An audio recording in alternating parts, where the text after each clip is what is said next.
Of all the countries in North America and the Caribbean, probably fewer have had a more contentious history than that of Haiti. Good morning, everybody. My name is Dr. Sean H. Williams, and I am the lead professor of political science and the director of the Kentucky Heartland Institute on Public Policy here at Campbellsville University. And I thank you all for joining us for this morning's broadcast, the third in our semester's series discussion on public policy events, both internationally and also domestically. Today, I'm joined by my panel of guests to talk about what's going on in Haiti, a country that appears in the news usually when there's some kind of a natural disaster, but now is suffering from what appear to be more man-made disasters. From top to bottom, as they appear on my screen, the panelists joining me today are Haley Payton. Good morning, Ms. Payton. Good morning. Hailing from Bardstown, Alyssa Wathen. Ms. Wathen, thank you very much for being here. And last but not least, Milan Bailey. Ms. Bailey, welcome and thank you for joining us.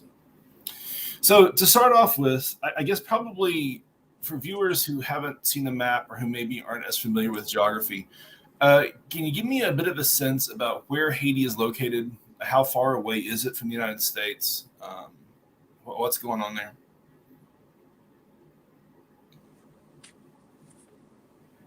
So Haiti is a little ways south from Florida.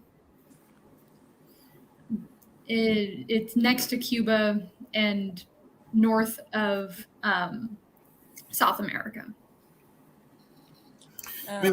When you consider its geographic location, you would think that Haiti would be a place that Americans would love to go and visit and would have a strong tourist industry. I mean, you see, it's not too distant from Jamaica, shares an island with the Dominican Republic.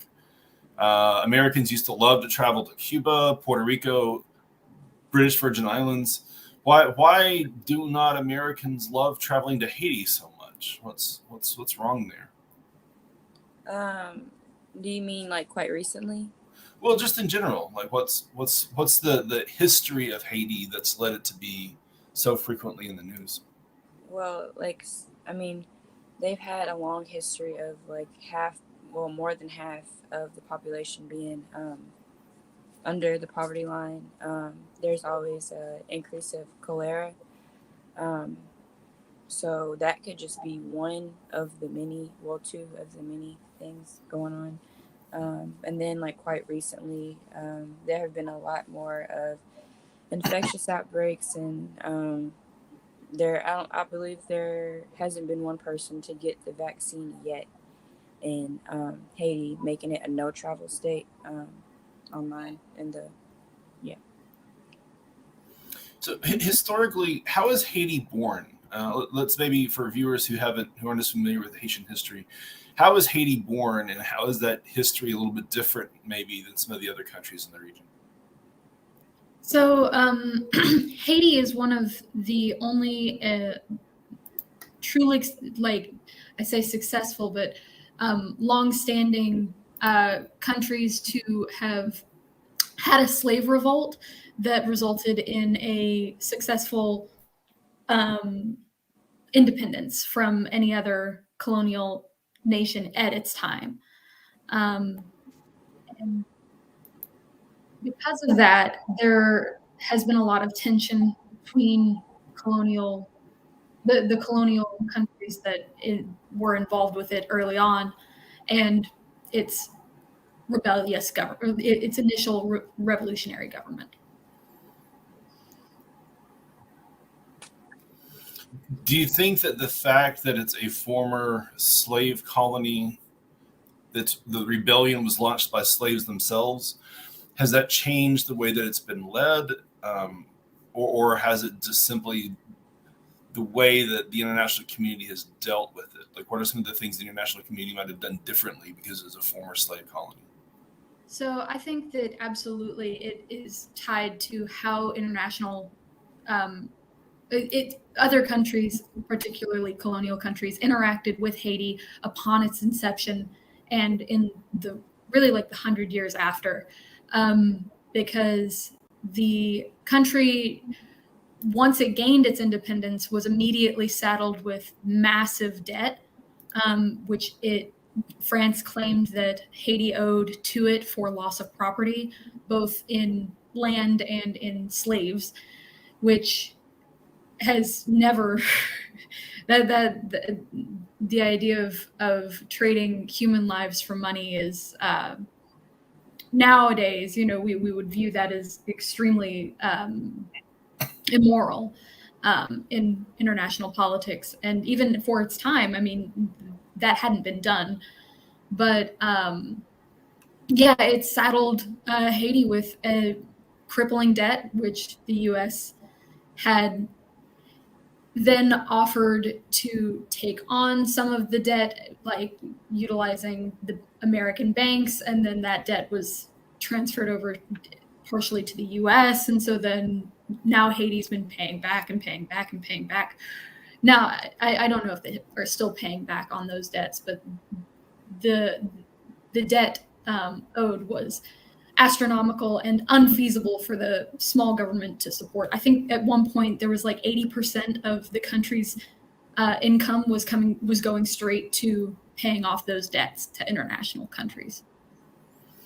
So given that background, the question that we're really kind of here to wrestle with as part of our discussion is whether or not the international community has some kind of a moral obligation to Haiti. That because of the past relationship with Haiti, is there some sort of a different debt that is owed it relative to other countries? At the same time, we also have to acknowledge that there have been some domestic political problems in Haiti, and that some of what's going on in Haiti might be of its own design. Anybody care to talk about some of the problems that it's experienced in the last 50 years, even the last 5 or 6 months? Yeah, so back in July, the president was assassinated. President Moise, I believe that's how you pronounce it. He was assassinated, and he was always opposed. And some people even say that the way he got his leadership was through like corruption. Like he had gang members sway his votes basically and bully people into voting for him. So a lot of the Haitian citizens were always against him. And they didn't like the way that he was treating them and his views on human rights. And he was always like violating human rights. So yeah, that happened back in July. And then I believe a new president is in the works. But Haiti, I think, is still recovering from that happening. Also, are you done, Lauren? Yeah. Okay. Also, I read a article about, I believe it was 2017. They were supposed to have a new election, and they ended up not having the election. I'm trying to look up exactly where it's at. But basically, he was in the office longer than he was supposed to be in office. Because I think that, let me see. Something with the elections it wasn't justified.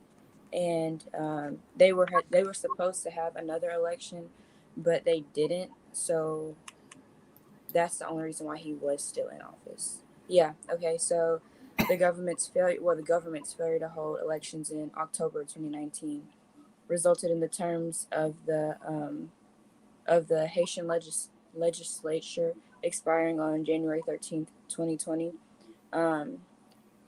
And it was conducting ongoing investigations into his possible involvement into corrupt activity, which of course he denied. So, but just to get back to the question, were you asking like what's been happening recently? Sure. The general history. I mean, so certainly I think y'all have covered a little bit about the recent politics, and the last that I read, it was in fact the prime minister of the legislature who was being accused of orchestrating the assassination of the president, Moise. But even before that, going back into the 1960s through the 1980s with the Duvalier family, Haitian's government has been kind of a dictatorial regime, or regimes elected presidencies with allegations of corruption going back for 60, 70 years. Has the international community been in any way involved in the levels of corruption that have been happening in Haiti, or have they largely been opposed to the corrupt leaders in the country? I mean, the U.S. specifically has been accused of being involved in the assassination of, I forget how to pronounce his name, but Artside, who was the president up until like 2004, 2005. America has, like, on several occasions, I think, been accused of being involved in coups and providing military aid for police in Haiti as a means of maintaining peace, but also enforcing the government leaders that America has promoted. Also, the United Nations the United Nations stabilization mission in Haiti was later criticized for sexual assault and the increase and spread of cholera. So if we were to travel to Haiti and conduct polls of the Haitian population, what would their principal complaints be? What would we suspect that they would say are the problems in the country? Are they different than how the international community would suspect? I would say people would probably argue that they are upset about corruption, upset about distrust in government, upset about gang violence, upset about the political distrust, and just the general violence that is occurring and lack of structures, like humanitarian structures, like for aid. I agree, because while I was doing my brief, when I was looking on the travel website, I seen that, it was, like I said, it was travel for, it was saying don't go. One of the reasons that they were saying was there is a high probability of getting kidnapped. They had multiple, you had a curfew. All taxis and public transportation was prohibited.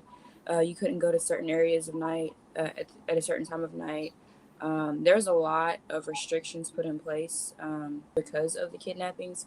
I believe some of it was due to the COVID rates too, but a lot of it was because of the kidnapping and the corruption. And so I think that would be the main thing that they would be saying is a problem, is just the corruption and the violence. Now we talked about. Thing that, go ahead, Ms. Bailey. Sorry, I was going to say another thing that is a concern is the natural disasters that have taken place, like the 2010 earthquake. Over 200,000 people died, and then even more than that were injured. And the citizens are still recovering from that earthquake happening.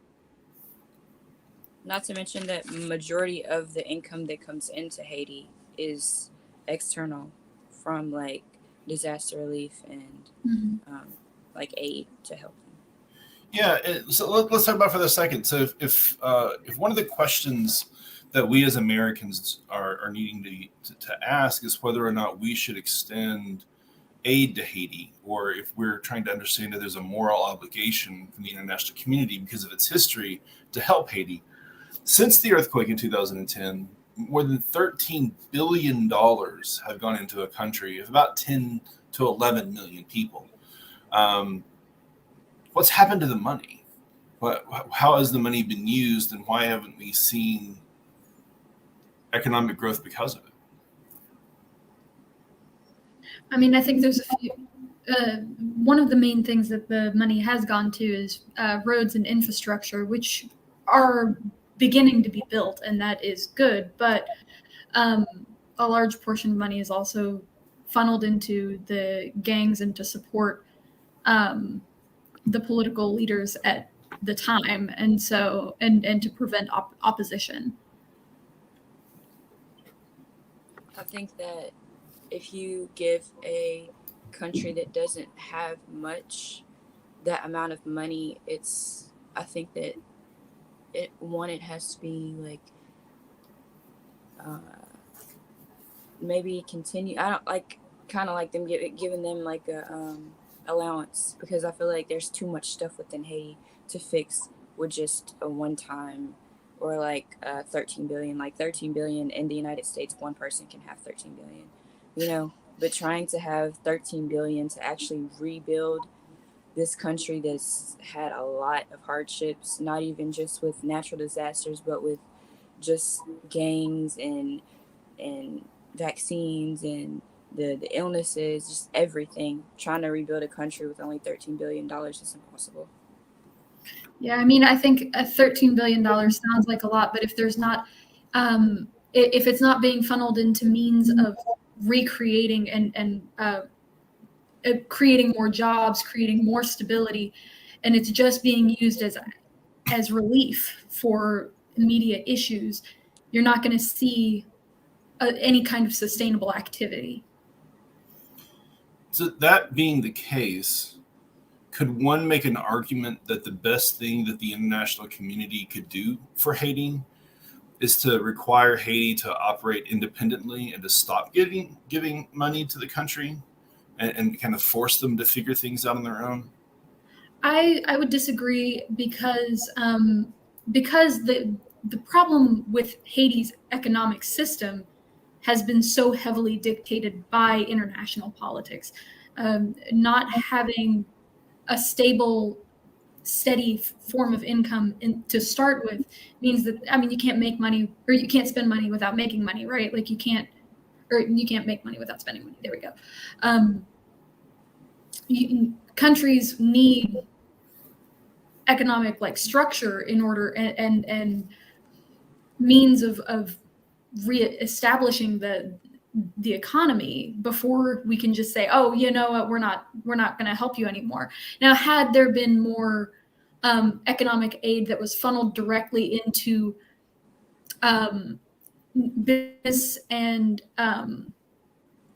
farming and things of that nature, where the Haitian population might actually have some form of job stability, then maybe. But because a lot of it, so historically, a lot of what Haiti has produced has either been purchased from other countries at extremely low rates, which causes like a lack of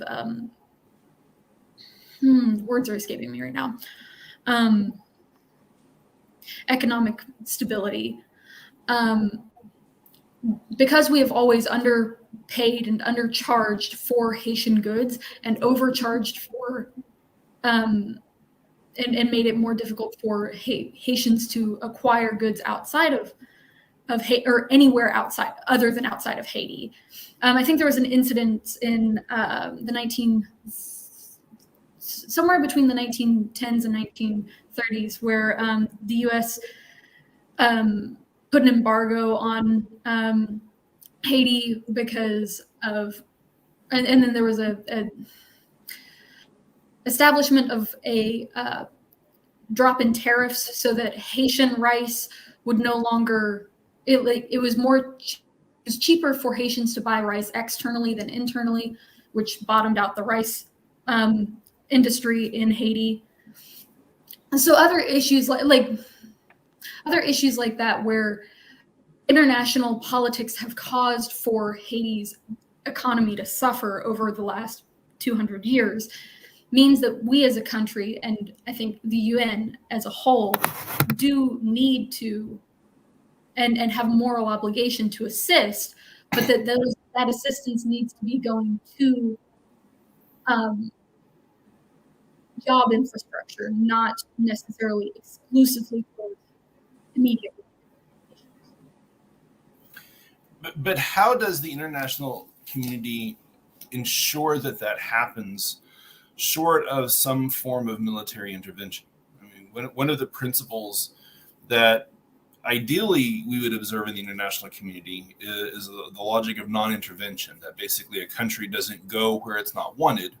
Because after all, if you're going in a place where the government or the local population doesn't want you to be there, any good that you're trying to do is going to probably be undermined by the local authorities. And this is actually the problem that we've seen recently in Afghanistan, where you can't develop a nation where parts of the country don't wish to be developed.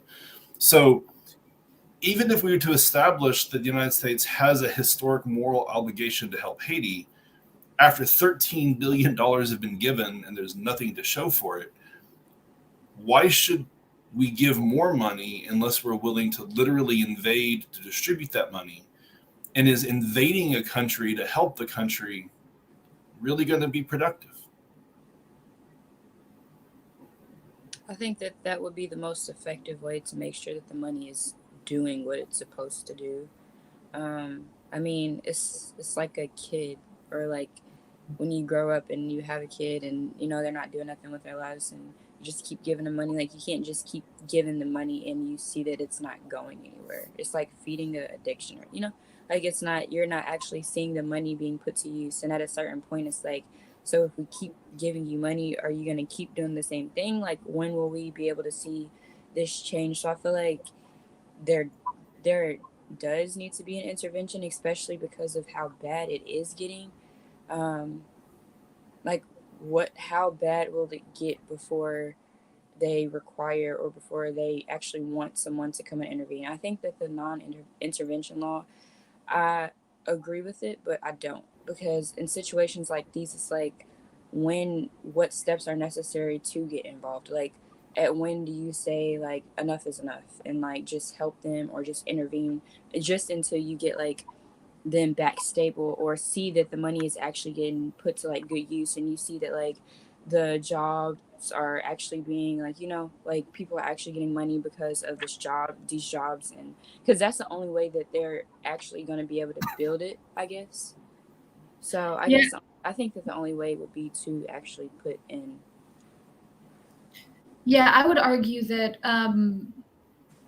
we although it may not be direct and out extremely public, I mean, the UN has had a lot of involvement in Haiti's government already. I mean, it's well established that the U.S. has played a part, at least, in establishing any democratic elected leadership in the last 25 years.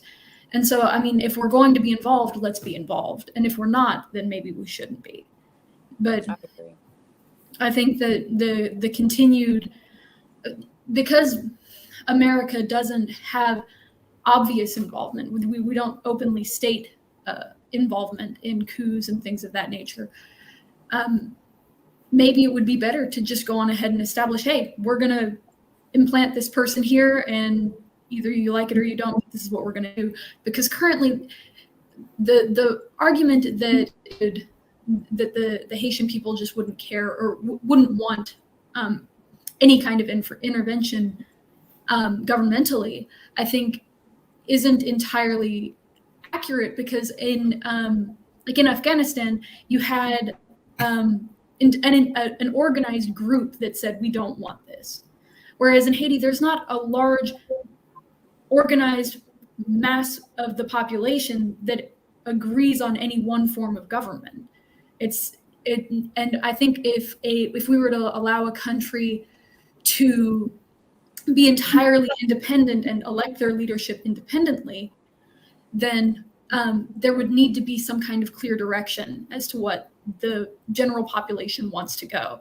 Because if there's not, it becomes very easy for a dictator to rise to power. Ms. Bailey, as far as the United States having like this moral responsibility, I almost want to like play the devil's advocate here and say that the United States has completed that moral responsibility.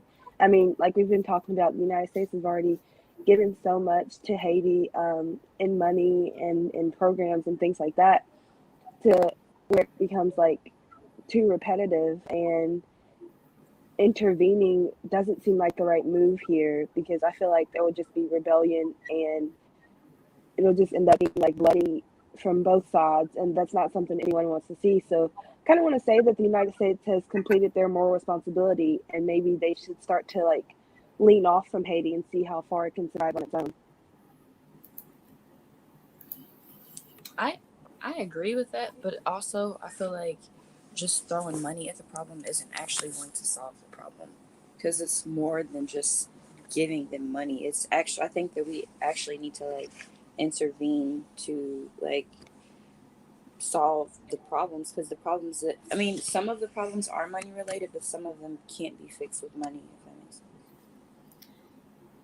Yeah, I mean, I understand where you're coming from, and I understand, and to a degree, I do agree that, like I said, if America's going to be involved, it needs to be involved, and if it's not, then it needs to back off. There is the issue, though, of economic stability within the country. I mean, currently, the number of people suffering from an array of humanitarian crises is very high, and without a stable economic structure, there's no way for that country to establish a strong leadership that will be democratic in nature, because there is such a need for immediate relief, and without a strong leadership, there can't be a rise back in economic stability, if that makes sense. Because if everyone is in disagreement, if there is no clear group of the populace that agrees on specific governmental structures, it becomes very easy for, like I've said before, dictators to rise up and to take power. And that may or may not be for the benefit of the country. And so when we think about this problem, right, the question of if the United States wanted to give more aid, or if the world wanted to continue to give aid to Haiti, it would almost require military intervention or strong political intervention, because Haiti seems to have demonstrated that they can't necessarily do things on their own. When you also consider the number of territories or countries in the world other than Haiti that need assistance, and that maybe the international community has an obligation to, why should we continue to help Haiti instead of maybe helping, say, Colombia or Honduras or Guatemala or even Puerto Rico, which is an American territory that's currently going through its own budget crisis that was also caused by natural disasters because of hurricanes and earthquakes? Should we consider cutting aid to Haiti and instead redirecting that aid to an American-controlled territory? I would say give it to who needs it the most. I wouldn't just say like Haiti should always have it, but I feel like either that, or you could find a way to like distribute it. Like, okay, say like this is how much money we're giving out. We can give some here, or like. But I feel like different places need different things, because I feel like we previously said, like Haiti doesn't need this much amount of, like, we don't need to just keep giving them an allowance. We don't need to do that. We need to actually like put people in to make sure that the money is going towards what it's supposed to go towards. So I feel like either we should like distribute it like to places that need it, or I feel like we should just give it to the person that needs it the most. But when we give it to the person that needs it the most, we need to actually ensure that it's being used the right way, so that we don't have to keep, like, it's not a reoccurring thing.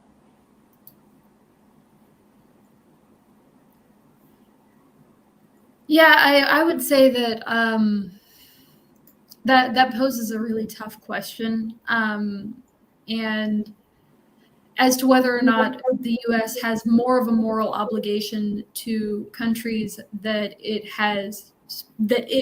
particularly has been involved with, as far as colonialism, and even current, like I mean, like Puerto Rico being an American territory, I would argue that America does have a moral obligation to assist those countries first, and Haiti second. As far as Haiti goes, I would actually argue that the responsibility for aid for Haiti really falls more on the UN than it does the US specifically, because there have been a number of countries, particularly in Europe, that have helped facilitate Haiti's instability, and particularly France. I think France specifically owes a lot to Haiti in because of the massive debt that they demanded from Haiti, which has led to such severe economic instability. I don't think it's fair to say that a specific country deserves more aid or help than another country. Like, yes, there are countries that are more worse off than another one, but I don't think it's necessarily fair to say, okay, like, we should give more money to Colombia or we should give more money to Honduras. But I definitely think that some of the focus does need to be taken back from Haiti. Like I said before, we've seen that Haiti has not done much with the money that's been given to them. So maybe take some of the money from that and then use it to disperse into other countries. It's an interesting argument that you make, Ms. Wathen, that maybe the United Nations should take a greater responsibility. I mean, certainly Haiti's problems are more likely to become America's problems. I mean, if conservative media is to be believed, Haitians are attempting to flee into the United States via Mexico and are coming across the southern border. I've also read accounts of Haitians who are traveling to Brazil in an effort to try to gain access to the United States. But still, if not the United Nations, perhaps the European Union, since France is a member nation of the European Union, perhaps as the European Union develops a foreign policy, Haiti should be part of that foreign policy decision-making process. Well, clearly, we're not going to be able to solve a complicated problem such as this.